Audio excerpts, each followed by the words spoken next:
প্রথমে নিয়ে নেব 3টে ডিম সেদ্ধ, আর লাগবে বেসন, পেঁয়াজ কুচি, আলু কুচি,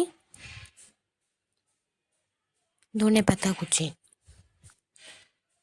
সামান্য হলুদ এবং লঙ্কা কুচি, স্বাদ মতো লবণ আর অল্প জিরে গুঁড়ো।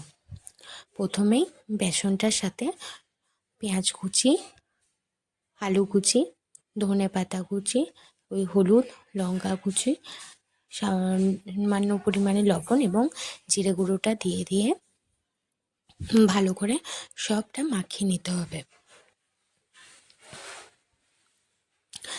সামান্য একটু জল দিয়ে আরও ভালোভাবে মেখে নিয়ে সেটা তৈরি হয়ে গেলে ডিমগুলোকে হাফ করে নিয়ে সেই ডিমগুলোর সাথে এবার ওই মিশ্রণটা মিশিয়ে দিতে হবে ডিমের গায়ে লাগিয়ে।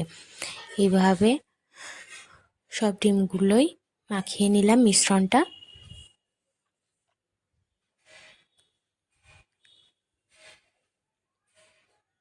ভালো করে মাখিয়ে নেওয়া হয়ে গেলে এরপরে কড়াইয়ে সামান্য পরিমাণে তেল দিয়ে তেলটা গরম হলে আস্তে আস্তে ওইগুলো সব ভেজে নিতে হবে।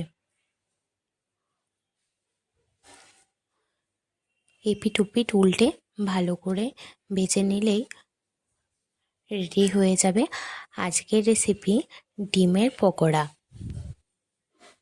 ভালো লাগলে অবশ্যই সাবস্ক্রাইব করতে ভুলবেন না।